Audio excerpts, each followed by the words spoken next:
Gears, and the 2019 national census is due in the next 10 days, and unlike the past, this time the exercise will be unique in a sense that a special group of persons, the intersex, will be included in this count. So of what significance is this? How many such persons do we have in the country? Well, to discuss this issue, I have Jedida Waruhi, who is the commissioner from the Kenya National Commission on Human Rights.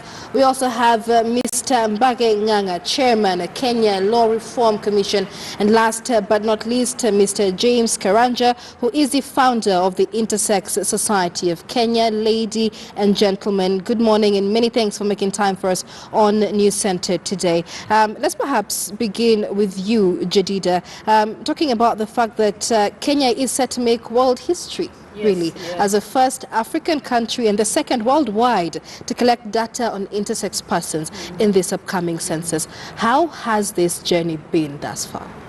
Well, this journey has been quite long because it started in 2007 when we had the first case of an intersex person bring a petition to court. This was an inmate who was in detention in Kamiti, was actually a convicted prisoner in Kamiti Maximum Prison. And the court was very shy about this issue. But one of the significant things that in that case, which is the RM case that was decided in 2010, one of the good things that came up from that case was that intersex persons are people too, and they must be treated with dignity and respect, and therefore they should not be degraded in any way. In fact, RM was awarded damages for the kind of inhuman treatment that RM experienced in Kamiti Maximum Prison. Right. And so the journey proceeded again. The next case, because there've only been two cases, we had the Baby A case, and I think this was a turning point with the Baby A case in 2013, was decided in 2014. And this time, the judiciary was much more alive to the issues and the realities of intersex persons. And one of the things that they said is that Baby A had left the hospital with a birth notification that had question marks because the doctors, the midwives, neither the mother could guess what sex the child was. Right. So they left without a sex marker. And the judge in that decision said, one, that as a child, you must be recognized, registered, and documented accordingly. Right. Therefore, Baby A had a right to get a birth certificate. And the second thing that was significant in that decision was that the judge asked the Honorable Attorney General to ask the institution responsible for statistics in this country to find out how many intersex persons there are and the distribution of the same. And this is what has really now led us to this account, because after that, the Honorable Attorney General formed the Intersex Task Force that went around the country, spoke to parents of intersex children, adult intersex persons, and various institutions, including hospitals that have been dealing with these cases, and other civil society organizations, and came up with a report which is this report that has 27 recommendations. And one recommendation was that we don't miss out on the census of this year, because census happens once every 10 years, to take that responsibility and count intersex persons. Absolutely. And that is what has now brought us to be able to have the third code, which is the intersex marker, right, because of the sex characteristics. So we don't just have male and female this time. We have M, we have F, and then we have I, yes, for the intersex persons. James, talk to us about how this has been for you before we get to the census, because intersex persons in Kenya have been subjected to human rights violations, mainly centered on their legal recognition. As Jedida mentions here, you are the founder of the Intersex Society of Kenya, the only one of its kind. Talk to us about the difficulties and the especially legal difficulties that intersex persons have to live with. I think even before we think the legality of intersex people, the first question is what are the cultural aspects regarding this group of people? Right. And one of the things that always stand out is that most of these children are killed because, when you regard it as a curse, because most people wonder, or parent wonder, how do we even name this child? how do I even get the right infrastructure to be able to raise this kind of a child? So I think it moves from infanticide and now to address the legal aspect of it. And from aspect, then there are other aspects such as education, health, and I think health becomes the paramount issue that one of the most difficult thing that parents try to grapple with, because any household in this country that by a chance get an intersex child, then they get to a specific health expenditure bracket.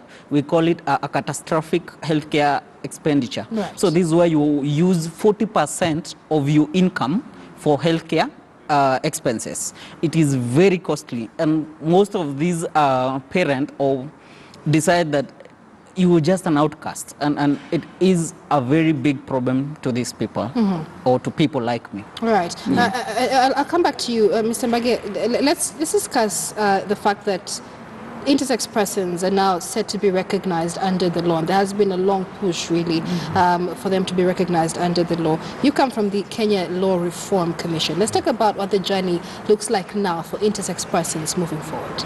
One, I must say the intersex people are recognized by the Constitution, in the sense that the Constitution affords protection to people of all races, of all gender, sex, and so on. And therefore, what we need is actually to actualize these rights in our day-to-day lives. There are issues like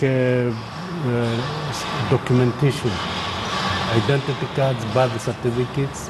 We have heard about BBA's problem with the birth certificate. The statute law has now to be amended to make it possible for the civil registry to have an eye marker, which will be the basis of registering children with the intersex quotations. Also, the Registration of Persons Act will have to be amended to provide for issuance of ID cards to intersex persons. There are other statutes which we may want to look at, the Interpretation and General Provisions Act, in order to recognize the intersex person, because the Act has the category of male and female. If we amend the Interpretation and General Provisions Act, it will consequentially amend all other statutes where you use the term male or female. To include the intersex.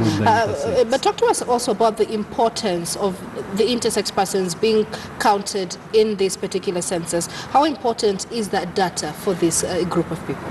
The data is very important because it will be the basis of our country providing facilities in terms of health, in terms of education, or other social services for the intersex people. Right. We have issues like in our correctional facilities. Do you need to provide separate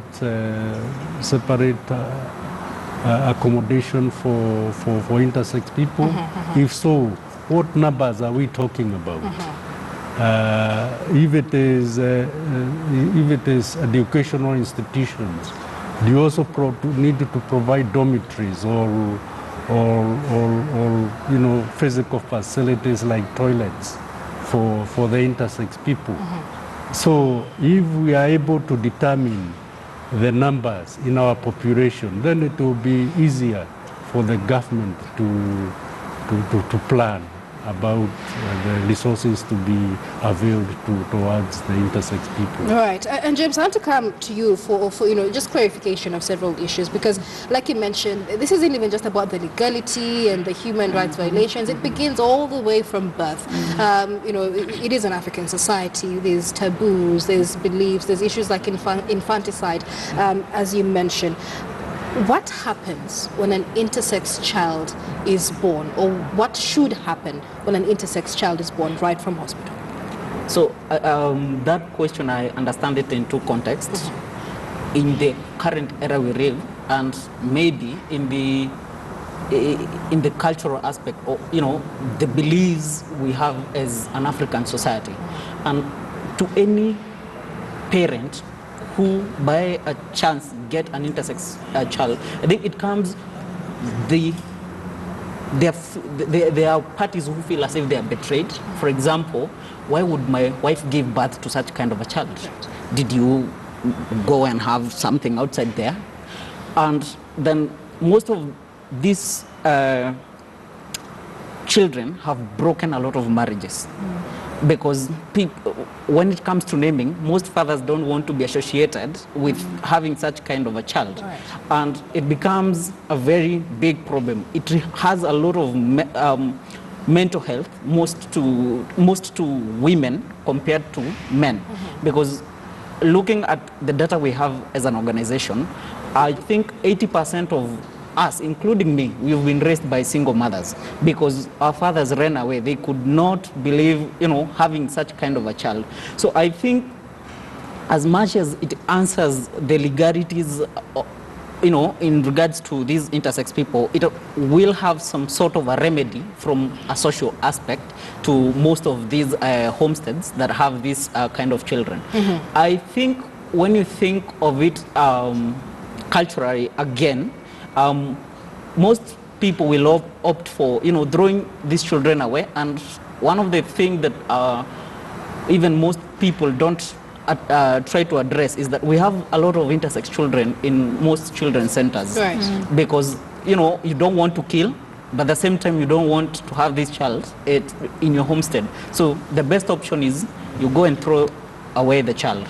So I think it is really a challenge to those parents who have this kind of a child. Right. And Judith, let's come back to you and the cases that you mentioned. We're starting back from 2007, the case of Baby A, is it you mentioned. There have been questions as to should you wait before assigning a gender, allocating a gender to an intersex child? Should you wait until, say, the teenage years when, either the male or the female is starting to manifest, or should you have a corrective surgery at the same time? But what are the codes and guidelines really guiding doctors and hospitals in terms of birth at this time? Thank you, Michelle. That's a very pertinent question, and that's why James speaks about the 40% burden on families on health. The first thing that we must understand as a country is who is an intersex person. And we must understand an intersex person beyond the physical anatomy. Because when a child is born, the first question the mother will answer is, what is it? Is it a male? Or is it a female? Or is it intersex? In fact, as KTN, we are making history because this is the census marker. Absolutely. Absolutely. This is the first time it has happened.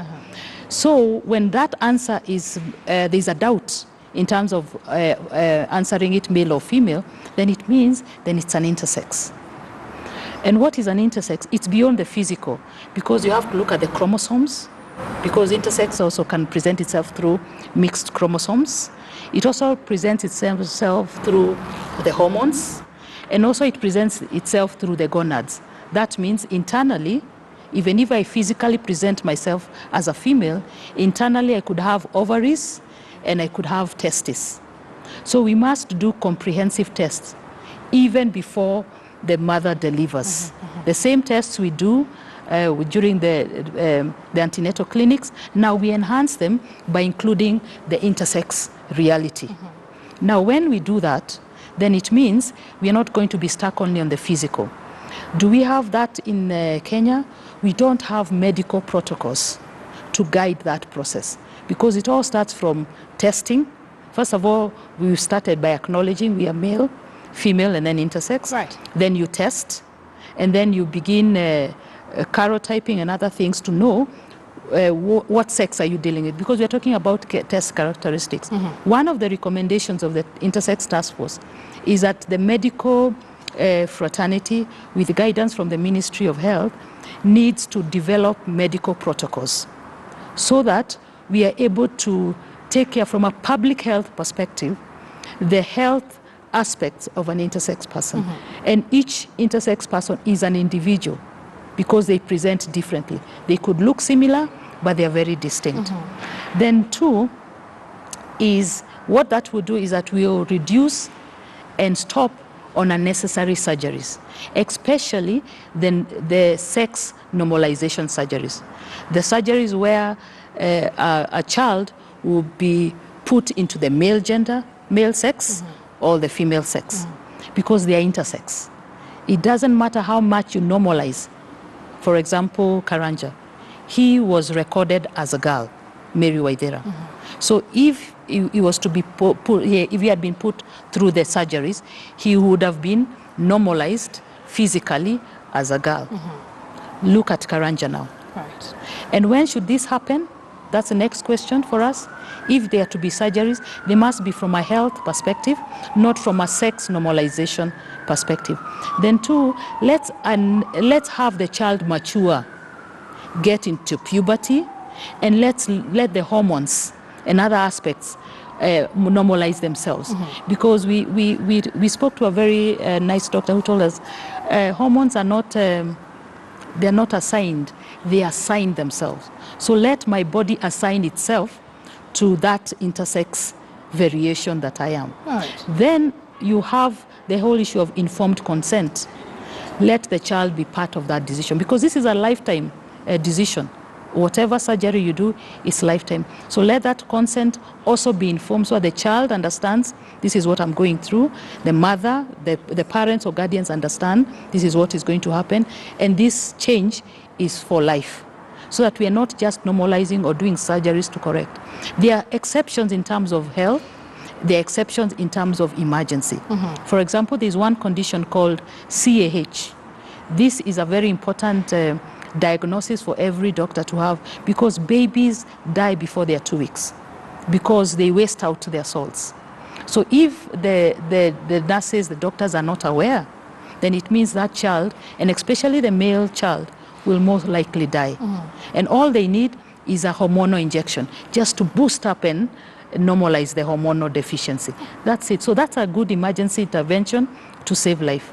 Then the others must be on a case-by-case basis and within an expert and panel of doctors. All right, because I understand there's more than 40 conditions that can be classified as and intersex. So it's very complex. It's not Exactly. a case of A fits B. But we have to wind up this conversation. Mr. Mbage, let's talk about the most essential reforms, really, that have to be carried out now in protection of the rights of intersex persons in Kenya.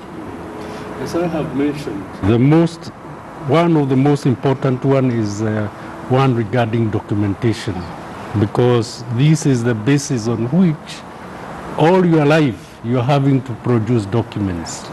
We have had our Huduma number now being put as part of our legal requirements. We should start there. We should accommodate the intersex people in the Huduma number. We should accommodate the intersex people in the registration of births and deaths certificates. We should include them in our identification documents like the ID cards, which requires the amendment to the Registration of Persons Act. Those are some of the primary legislation we need to look at. In terms of health, we may also look at the health statutes, NHIF statutes, to provide for some sort of affirmative action when it comes to providing curative services to the intersex people. And we must anchor that into law. All right. Yes. All right. These are conditions that GDD there has laid out quite well. James, your story is one of inspiration, really, having been raised as a girl, married there, and here you are now sitting comfortable in your skin, founder of the Intersex Society of Kenya. Even before this census, what is the estimated population of intersex persons in Kenya, and how does this augur personally with you, considering your journey? I think generally the United Nations estimates that in every population, the intersex people are from 0.05 to 1.5 0.7% of any population. So that would go from 25,000 to about 850,000 intersex persons in Kenya, based on 2018, is it in-house? The KNBS in-house, I think, survey. I think for me, I feel that time has come and recognize people who have been systematically excluded from the very basic rights, such as right to have the proper identification. And do you have identification yourself? It depends. I have 2 legal identification. So most of the time you find that in a way you're more of a threat to the security of the state. And when you're caught on the wrong side, it becomes a hurabaru. And those are the kind of things that we can avoid. So mine, I would just love to tell parents, this is a chance and you need to come out and register those children. It's a government initiative. It's not a civil society initiative. And the outcome of it is that it tries to lower your expenses and other burden. And I think it is one of a lifetime chance. Right. So we need all of us to get out and claim our space, because it is our space. Absolutely. The beginning of a life-changing situation for the intersex group in the country. Many thanks for coming for this discussion news center today. That is Mr. James Karanja. He is a founder of the Intersex Society of Kenya, the only one of its kind. We've also been speaking to Mr. Mbage Ng'ang'a, who is the chairman of the Kenya Law Reform Commission, as well as Jedida Warohio, commissioner from the Kenya National Commission on Human Rights, and has been championing this journey since 2007. That conversation brings us to a short break at News Center. Do give us your views on this conversation on our hashtag KTN News Center. More news coming up on the other side of the break.